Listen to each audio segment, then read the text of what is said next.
कहानी लड़की नहीं लड़का चाहिए, जो कि बबीता कुशवाहा जी लेखक है। चलिए बिना देर किए हुए कहानी शुरू करते हैं। उससे पहले आप लोग मेरे चैनल को लाइक करके सब्सक्राइब जरूर करें।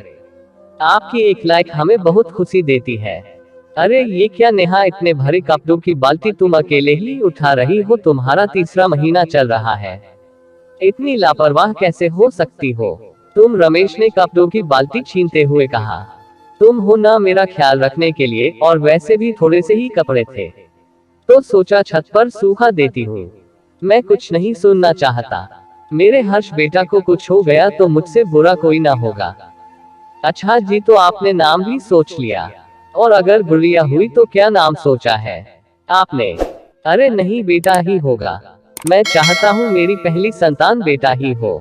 भाई साहब को भी बेटा ही हुआ था। मैं परिवार में अपनी इज्जत कम नहीं करवाना चाहता, रमेश कहता हुआ कमरे में चला गया। नेहा वही कुर्सी पर बैठ गई। रमेश इतनी दकियानुसी सोच रख सकता है, ये उसने कभी नहीं सोचा था। रात को डिनर भी दोनों ने साथ बैठकर खाया, पर उनके बीच कोई बात न हुई। नेहा सोच रही थी कि शायद रमेश को अपनी गलती का एहसास होगा, वह माफी मांग लेगा और वो माफ करके सारी बातें भूल जाएंगी। वो इंतजार ही करती रही। रमेश उठकर सोने चला गया। अगले दिन ऑफिस के लिए तैयार होते हुए रमेश ने कहा, आज शाम को मैं जल्दी आ जाऊंगा, तुम तैयार रहना, डॉक्टर के पास चेकअप के लिए जाना है। पर डॉक्टर ने तो 15 दिन बाद की डेट दी है। चेकअप के लिए तो आज क्यों? अभी तो मेरी तबीयत भी ठीक है। जितना बोला है उतना करो। वैसे भी हम डॉक्टर शालिनी के नहीं, मेरे दोस्त के क्लिनिक जा रहे हैं तुम्हारा भ्रूण परीक्षण करवाने के लिए। इतना सुनते ही नेहा के रोंगटे खड़े हो गए।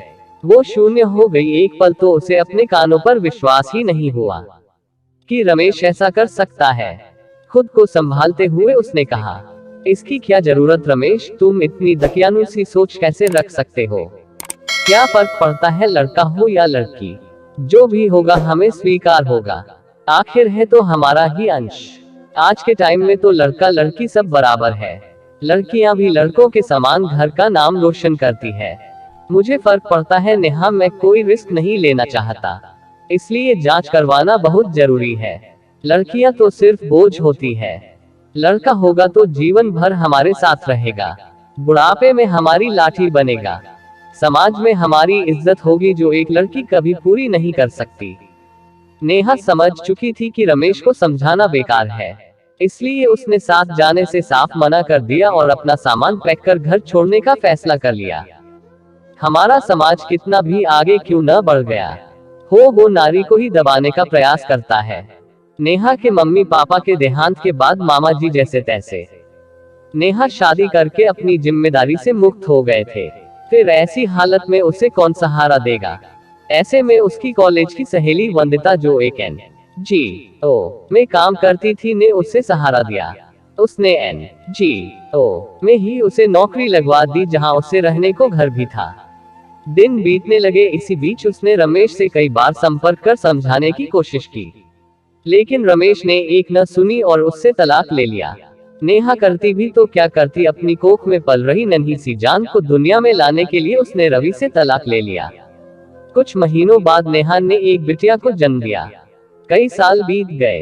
एक दिन नेहा बगीचे में बैठकर चाय पी रही थी कि तभी एक व्यक्ति को उसकी ओर आता देखा।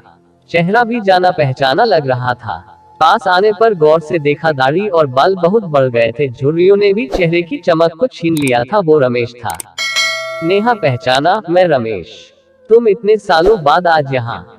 नेहा इस तरह अचानक देखकर हतप्रभ थी। रमेश से इस तरह दोबारा मुलाकात होगी उसने कभी नहीं सोचा था। मैं NGO गया था, वहां से पता चला कि अब तुम यहाँ रहती हो। मुझे माफ कर दो नेहा, जब से मुझे ये एहसास हुआ कि मैंने तुम्हारे साथ कितना गलत किया है, तब से मैं पश्चाताप में जल रहा हूँ। तुम्हारे बाद मैंने दूसरी शादी कर ली। बेटे के जन्म के कुछ सालों बाद पत्नी के देहांत हो गया। मैंने अपना सब कुछ बेटे की परवरिश और लाड प्यार में लुटा दिया। शादी के बाद अब उसी बेटे को मैं बोझ लगने लगा हूँ, इसलिए मुझे घर से निकाल दिया। ये सब मेरे कर्मों का ही फल है। मैं यहाँ सांत्वना पाने या मदद के लिए नहीं आया हूँ। बस मन में एक बोझ था कि एक बार तुमसे मिलकर माफी मांग लूं। मैं गलत था कि लड़का होगा, बुढ़ापे का सहारा होगा, हमारे साथ रहेगा। तुम हमेशा से ही सही थी। मैंने ही अपनी हंसती खेलती जिंदगी को बर्बाद कर लिया। मेरी गलती माफी के लायक तो नहीं, पर हो सके तो मुझे माफ कर देना। नेहा एकटक रमेश को देखे जा रही थी। उसकी आंखों से आंसू बहे जा रहे थे। तभी एक बड़ी कार गेट पर आकर रुकती है। एक युवा लड़की बाहर निकलकर नेहा के पास आती है। क्या हुआ माँ, आपकी आंखों में आंसू, और ये अंकल कौन है? नेहा के गले लगते हुए लड़की ने पूछा। ये मेरे पुराने मित्र है बेटा, बहुत दिनों बाद मिले हैं। और ये मेरी बेटी हर्षिता, मेडिकल कॉलेज में डॉक्टर और प्रोफेसर है, नेहा ने रमेश की ओर देखते हुए कहा। रमेश निःशब्द हर्षिता को देखे जा रहा था और मन ही मन आशीर्वाद दे रहा था। दोस्तों, आज भी दकियानुसी विचारधारा वाले लोग बेटों को ही ज्यादा तवज्जो देते हैं, लेकिन करुणामयी माँ का भी ये कर्तव्य है कि वह समाज के दबाव में आकर लड़की और लड़का में फर्क न करे, दोनों को समान स्नेह और प्यार दे। लड़का लड़की दोनों ही प्यार के बराबर अधिकारी है।